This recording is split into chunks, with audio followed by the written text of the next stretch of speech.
સંતોષી હોય તો એ ધણીને એમ કહે તો હરામનું નહીં લાવતા હો, ફાટલો હાડલો પહેરીશ, તમારો વ્યવહાર સંભાળીશ, ઘરની આબરૂની રક્ષા કરીશ, પણ હરામનું લાવતા નહીં. મારે એવા હરામના પૈસાના બંગલા નથી જોતા, નીતિનું ખાવું. એમ ધણીને પણ ખોટું કરતો હોય તો રોકે તો એ ઘરમાં સંતોષી છે. એ રૂપમાં, એ બેનના રૂપમાં સંતોષી માતા છે. અને સંતોષ એવ મનુષ્યસ્ય પરમ નિધાનમ. સંતોષ એ જ મોટું ધન છે. મોટા મહેલમાં રહેતા હોય પણ સંતોષ ન હોય તો એ દરિદ્ર છે. કોવા દરિદ્રો હિ વિશાલ તૃષ્ણ. દરિદ્ર કોણ? બોલે જેના જીવનમાં સંતોષ નથી, જેની તૃષ્ણા વિશાળ છે, એ દરિદ્ર છે. ભલે મહેલોમાં રહેતો પણ હોય ઝૂંપડું, નીતિનું ખાતા હોય, પરસેવાની કમાઈ ખાતા હોય, એમાંથી પણ પાછા 5 પૈસા પરમાર્થમાં ખર્ચે. એ ઝૂંપડું જે જગારા મારે ને, ઓલા મહેલ ઝાંખા લાગે, આ ઝૂંપડું જગારા મારે. સંતોષ.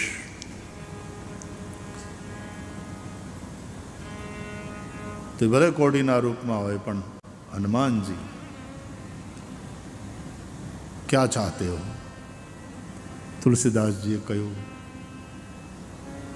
રામના દર્શન કરાવો હનુમાનજી. આ ઘર સંસાર બધું છોડીને અહીંયા રહીએ છીએ જંગલમાં અને ભજન કરીએ છીએ. રામ દર્શન ક્યારે થશે? મને રામ ક્યારે મળશે? રામજીનો ભેટો કરાવો. તો હનુમાનજી પ્રસન્ન થયા. કહ્યું કે ભજન ચાલુ રાખો, ભજન ચાલુ રાખો, રામ તમને દર્શન દેશે. એ ચિત્રકૂટના જંગલમાં હનુમાનજીનું ભજન ચાલુ. હનુમાનજીને ચિત્રકૂટની ભૂમિ પ્રત્યે વિશેષ લગાવ એટલા માટે છે કે હનુમાનજીની માત્ર એ સાધના સ્થલી જ નથી, ત્યાં એમને રામના દર્શન થયા. એટલા માટે રામચરિતમાનસને તમે વાંચો તો રામાયણમાં તુલસીદાસજીએ અયોધ્યાનું જેટલું વર્ણન નથી કર્યું વિસ્તારથી, એટલું વિસ્તારથી વર્ણન મિથિલાનું છે, જ્યાં જાનકીજી પ્રગટ થયા.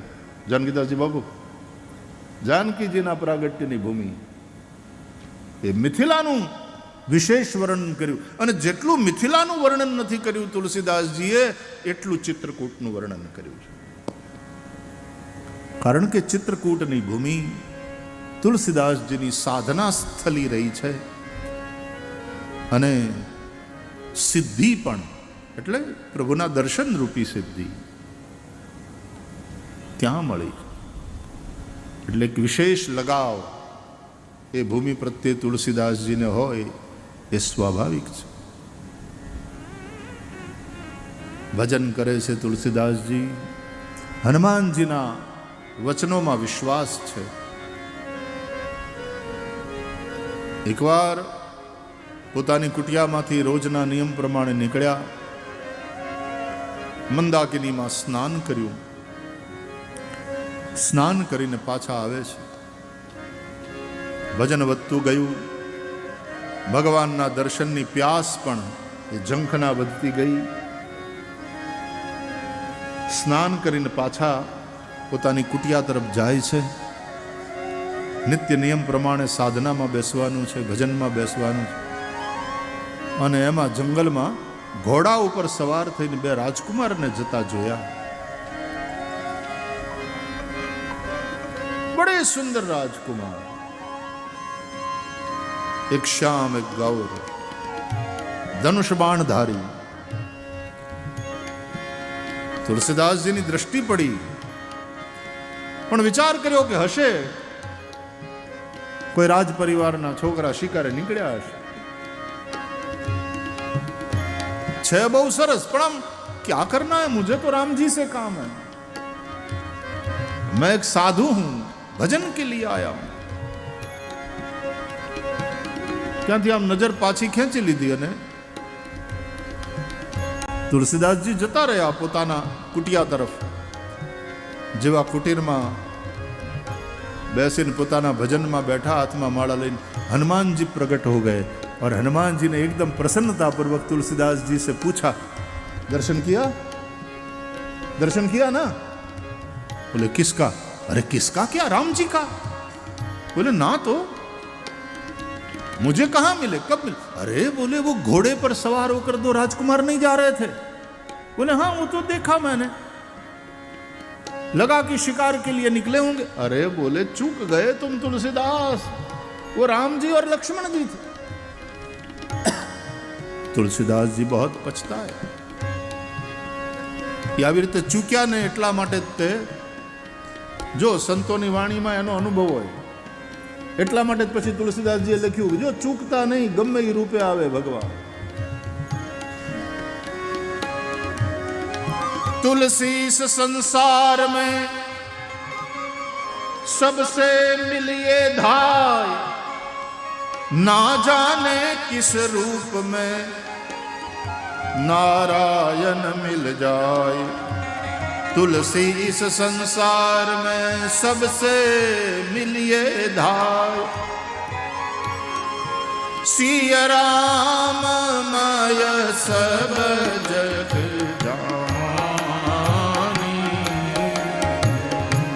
सिया राम माय सब जग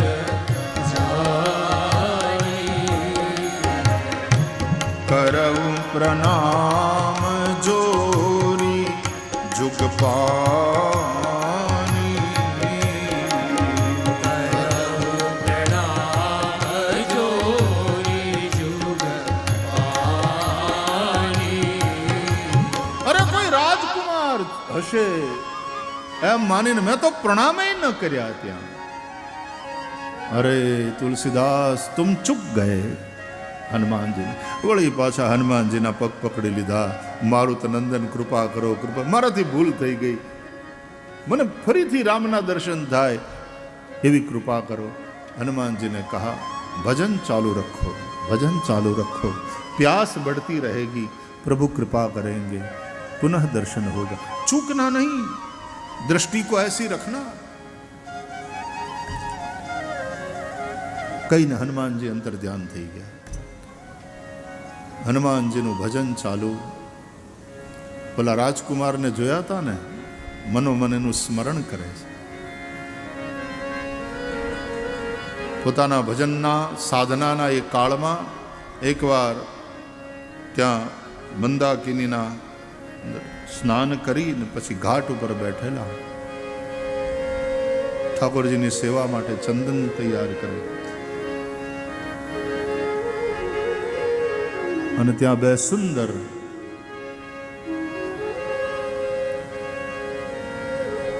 યુવા પુરુષો આવ્યા। બધાય લોકો પ્રસાદીનું ચંદન, સાધુ પુરુષ બેઠા, બાપુ અમને કરો ને જરા, બાપા આશીર્વાદ આપો, અમને તિલક કરો, અમને તિલક કરો, આવતા રહેતા હોય ને સાધુઓ બધાને તિલક કરે।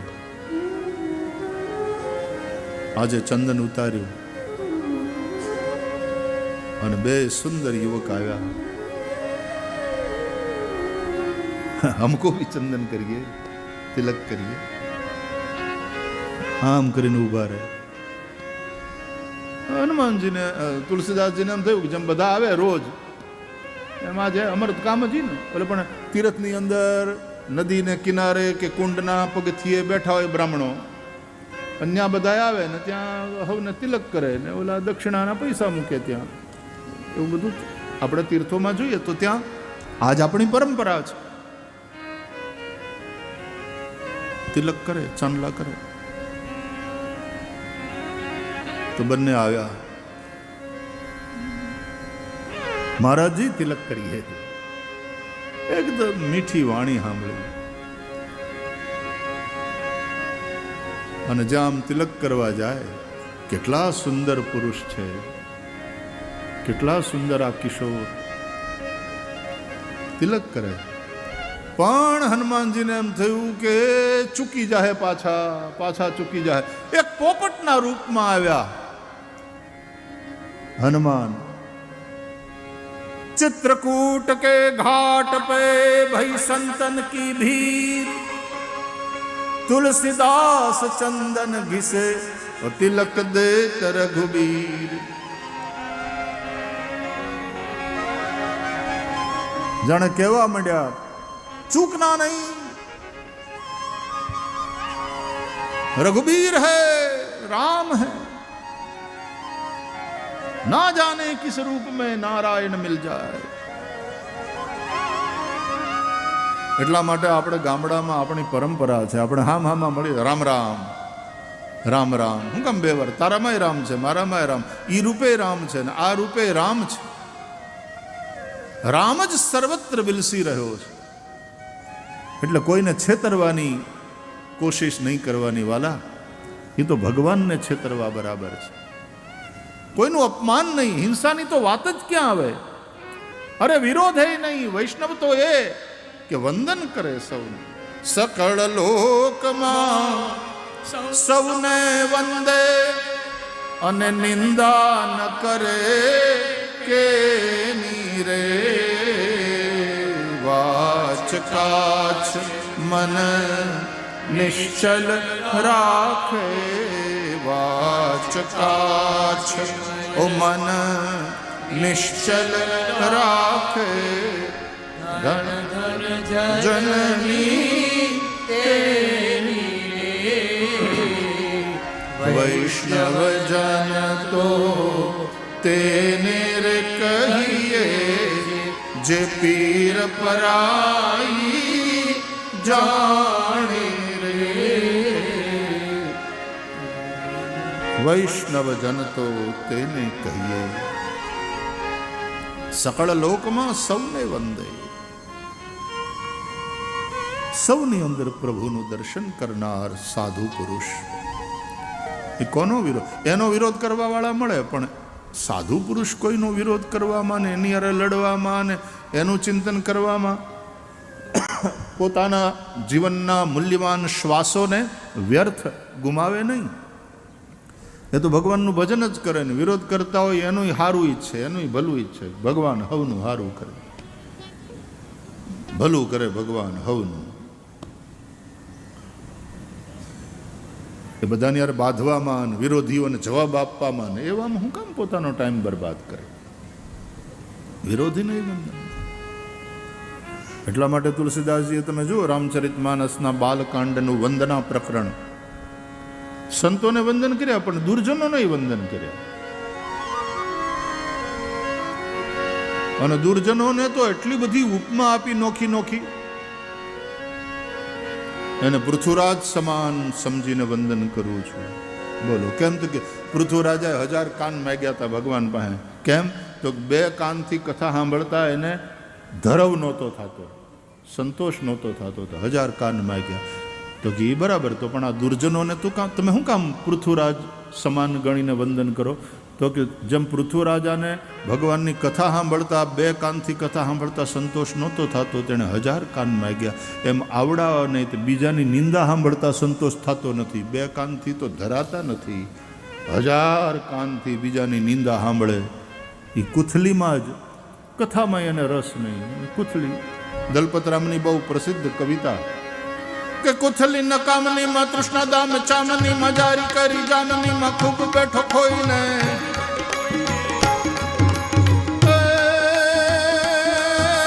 કુથલી નકામની માં તૃષ્ણા દામ ચામની માં જારી કરી જામની માં ખૂબ બેઠો ખોઈને. જમવા જમાડવામાં બીજાનું બગાડવામાં એક પૈસો આપવામાં આવ્યો નહીં કોઈને. જાય જાય જીવ તારજો ને તારું જેવી રીતે જાળવાયું જાય, સાથે જંતુઓ બીજાય જાય. ખાય ખાય ખલક ને ખોતરી ખચિત કાળ, નખ ખાય નેણ ખાય શિર નિશિખાય ખાય, નખ ખાય નેણ ખાય શિર નિશિખાય ખાય, નખ ખાય નેણ ખાય શિર નિશિખાય ખાય. કુથલી નકામની માં તૃષ્ણા દામ ચામની માં, દામ ચામની તૃષ્ણા જારી કરી જામની માં. તું ખૂબ બેઠો ખોઈને, મૂલ્યવાન જીવન તે એમાં જ ખોયું.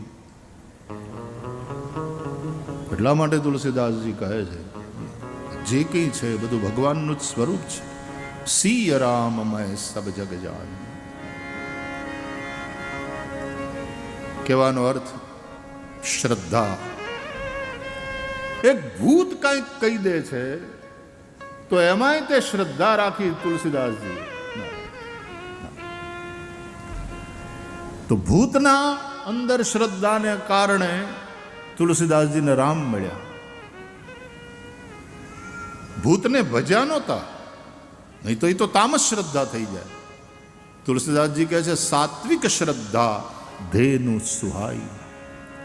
સાત્વિક શ્રદ્ધા એ ધેનુ છે, એ કામધેનુ છે, એ ગાય છે. દૂધ તો ભેંસનું હોય ને, દૂધ બકરાનું હોય ને, દૂધ ઊંટડીનું હોય ને, દૂધ ગધેડું હોય. દરેક પ્રાણીઓના દૂધ હોય છે. એવા ચોપગા જે પ્રાણીઓ છે, પણ ગાયનું દૂધ એ સાત્વિક દૂધ છે. તો એમ સાત્વિક શ્રદ્ધા, ત્રિવિધા ભવતી શ્રદ્ધા. ભગવાન ગીતામાં કહે છે શ્રદ્ધા આ 3 પ્રકારની હોય છે: સાત્વિકી, રાજસી, તામસી. તો તામસી શ્રદ્ધાવાળા તંત્ર મંત્ર, ભૂત પ્રેત એની આરાધના કરે. તુલસીદાસજી કોઈ એવી આરાધના નથી કરી. તુલસીદાસજીની સાત્વિકી શ્રદ્ધા છે. પણ ઓલી બસ લોટામાં વધેલું પાણી એ ઝાડવાના મૂળમાં પધરાવવાનો એક એમાં નિયમ શું કહેવાય, એ નિયમે નહોતું, બસ ટેવ એક જાતની, બસ એક ક્રમ થઈ ગયો હતો એવો. અને એને કારણે અજાણતા એક ભૂત પ્રગટ થઈ જાય, એ પ્રસન્ન થઈ જાય અને ભૂતની વાતમાં ભરોસો કરે, શ્રદ્ધા કરે તુલસીદાસજી. તો એના થકી હનુમાન મળે અને હનુમાન થકી રામ સુધી પહોંચ્યા તુલસીદાસજી. રામના દર્શન કર્યા. શ્રદ્ધા, શ્રદ્ધા વગર કંઈ નથી.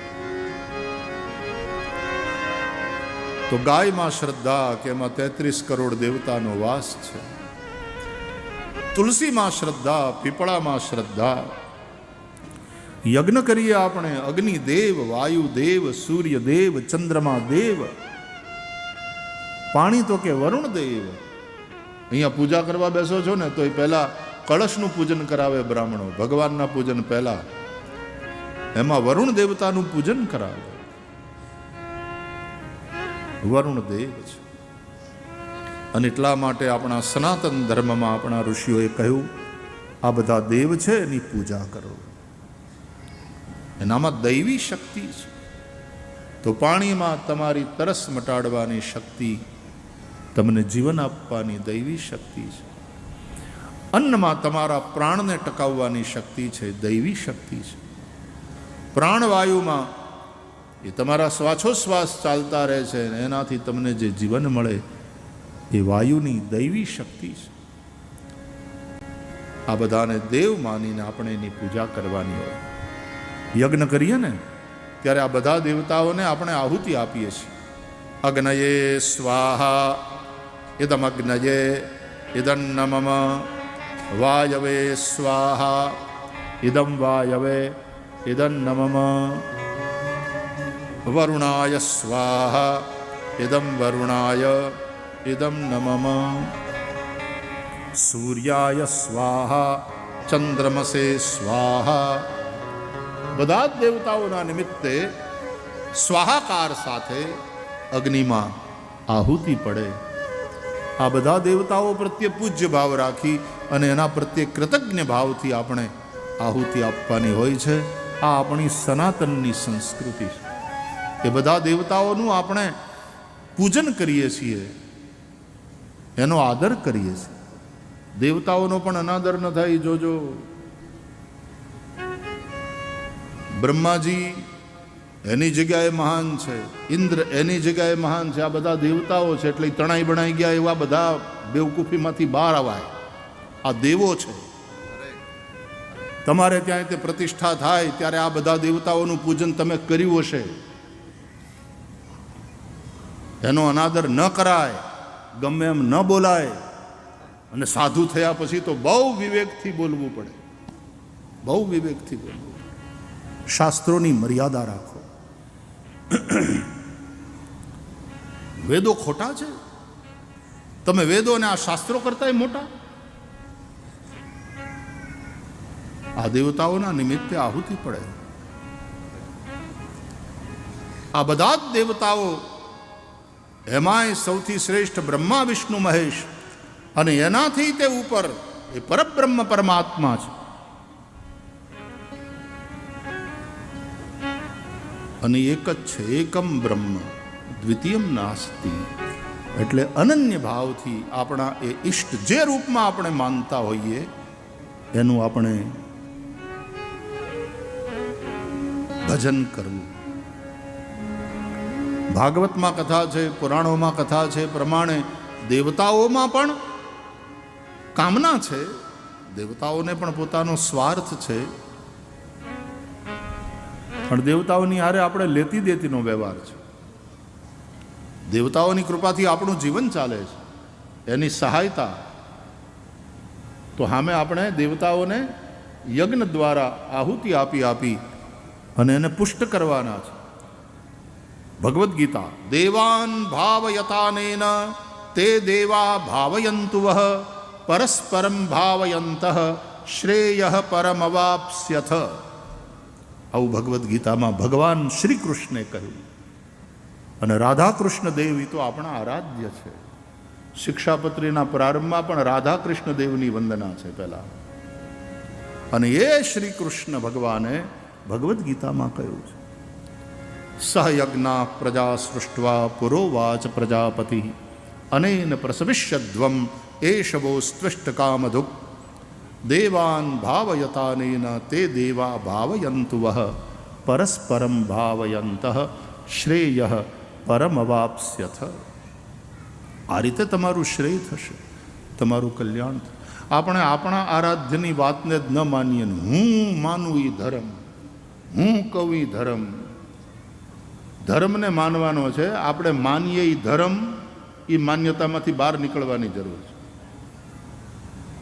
माना हुआ धर्म नहीं, जो धर्म है वो मानना. वेदों ने जो कहा है वो मानना, गीता ने जो कहा है वो मानना, रामायण ने जो बताया वो मानना. मूल शिक्षापत्रीए जे कहूं એ માનવાનું છે. એ ધર્મ છે. આજે આપણે ધર્મને તો તોડી મરોડી નાખીએ છીએ. આપણને મન ફાવે એમ પછી લખીએ ને પછી ઓલું કરીએ. જલિયાણ બાપાને ત્યાં ગુણાતીતાનંદ સ્વામી પધાર્યા, ઇતિહાસ બરાબર. પણ એ સંતોનો પરસ્પર ભાવ, પરસ્પર એનું હેત. અને ગુણાતીતાનંદ સ્વામીને જલારામ બાપા એમ કહે કે આપ પધારો ત્યાં. એ તો રોટલો દેવા માટે બેઠા હતા ને જલારામ બાપા, ગૃહસ્થ અને ભોજલરામ બાપાના શિષ્ય. પોતાના ગુરુની આજ્ઞા, રોટલો નહીં ખૂટે, જા ખવડાવ બેટા બધાને. અને પોતાના સદગુરુના એ ભરોસે જે અન્ન ક્ષેત્ર આજ દી સુધી હાલે. અને આજ દી સુધી હાલે એ તો બરાબર, એક પૈસો લીધા વગર હાલે. ત્યાં પૈસો મૂકવાની મનાઈ. આ ભરોસો. અને કોઈ ભૂખ્યું ન જાય.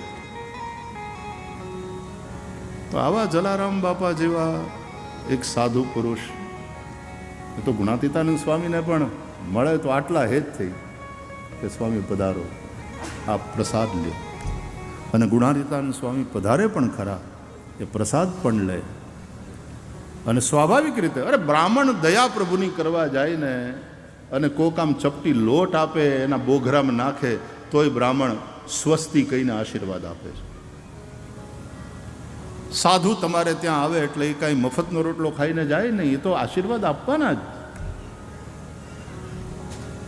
પણ જલારામ બાપાએ એ ભાવ જે પ્રગટ કર્યો ગુણાતીતાનંદ સ્વામી પ્રત્યે, એમાં જલારામ બાપાનો ભાવ, એક ગૃહસ્થ સાધુ પુરુષનો ભાવ પણ પ્રગટ થાય. પરસ્પરમ ભાવયંત. આપણે હું કામ વિવાદ કરીએ છીએ ખબર નહીં. ચોપડા હાચા લખજો, હાચા લખજો. ઇતિહાસ છે એ હાવ સાચી વાત, પણ એક ઐતિહાસિક તથ્ય હોય છે અને એક એની પાછળનું સત્ય હોય છે. જલારામ બાપાનો મહિમા કેવો પ્રગટ થાય છે કે એ મહાપુરુષ સંત જલિયાણ, એના નામથી ચાલનારા અન્ન ક્ષેત્રો, એમાં કોઈ ભૂખ્યું નથી. આ આપણી અહીંયાની જગ્યા રામબાપુ મને કહેતા હતા 24 કલાક અહીંયા તો અન્ન ક્ષેત્ર કોઈ ભૂખ્યો જાતો નથી. આપણી બગડાણાની જગ્યા 24 કલાક ચાલતા અન્ન ક્ષેત્રો છે. આ બધા શું કામ આ બધા વિવાદો ઊભા કરીએ છીએ આપણે? ફરીથી હાથ જોડીને પ્રાર્થના, પરસ્પર સદભાવ રાખો. આપણે સનાતનના છીએ. સનાતન ધર્મ એકબીજાના દેવતાને નીચા પાડવા, એકબીજાને ઉતારી પાડવા,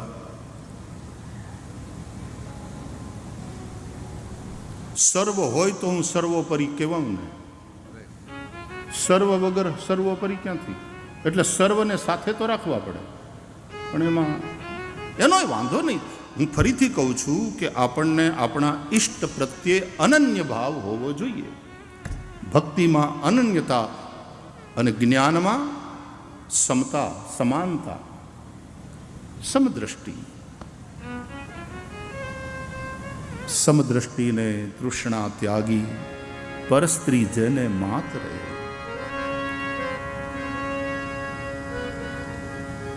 ભક્તિમાં અનન્યતા, પણ કોઈને ઉતારી નહીં પાડવાના. એ બધા ભગવાનના, મારા ઈષ્ટના જ રૂપ છે. તુલસીદાસજી કહે છે સિય રામમય સબ જગ જાની. એવો ઘણીવાર તમારો ભાવ નથી, પણ ન પણ હોય, તમે સાચા હશો, પણ જે રીતે પ્રેઝન્ટેશન થાય છે, અને ભાવની વાત કરું તો ત્યાં ક્યાંક ગડબડ તો છે જ, એટલે રિપીટેશન થાય છે આ વસ્તુનું.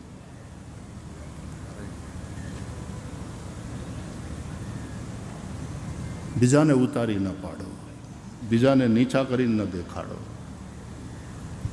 હવે તો પૂરું થઈ ગયું છે બધું, પણ હું આમ બહાર હતો લગભગ મહિનો, હવા મહિનો, પછી મને ખબર પડી અહીંયા આવ્યા કે અહીં તો આવું બધું ચાલ્યું. ફરીથી કહું છું, બધા જ સંપ્રદાયો એ સનાતનની સમૃદ્ધિ છે. આપણા ઈષ્ટ પ્રત્યે આપણે અનન્ય ભાવ રાખીએ. વૈષ્ણવને શ્રી કૃષ્ણ પ્રત્યે અનન્ય ભાવ હોય છે, શૈવને શિવજી પ્રત્યે અનન્ય ભાવ હોય, શાક્તને પોતાની પરાંબા માં ભગવતી પ્રત્યે અનન્ય ભાવ. અને એટલા માટે જ તમે દેવી પુરાણ, ભગવતી ભાગવત વાંચો તો એમાં દેવી સર્વોપરી છે. સર્વોપરી છે દેવીમાં. બ્રહ્મા વિષ્ણુ મહેશ બધા એને ભજે છે. શિવ પુરાણ વાંચો તો શિવ સર્વોપરી છે. શિવના જ બધા અવતારો છે. શિવ સર્વાવતારી છે, શિવ સર્વોપરી છે. વાંચો શિવ પુરાણ. વિષ્ણુ પણ સામે હાથ જોડીને ઊભા રહે છે, બ્રહ્મા સ્તુતિ કરે છે, બધા જ દેવતાઓ મહાદેવને વંદન કરે. એ જ પ્રકારે તમે શ્રીમદ ભાગવતને જ્યારે વાંચો છો ત્યારે અહીંયા ભગવાન વિષ્ણુ સંબંધી આ પુરાણ છે, શ્રી કૃષ્ણ સંબંધી પુરાણ છે. એ સર્વોપરી છે, બીજા બધા આજુબાજુ છે. પણ તત્વથી આ બધું એક જ છે. ભેદ ન કરશો. તત્વ એક જ છે. એકમ સત વિપ્રા બહુધા વદંતી. એ સત્ય એક જ છે. સૌ એને જુદા જુદા નામે પુકારે છે, જુદા જુદા રૂપે એને ઉપાસે છે.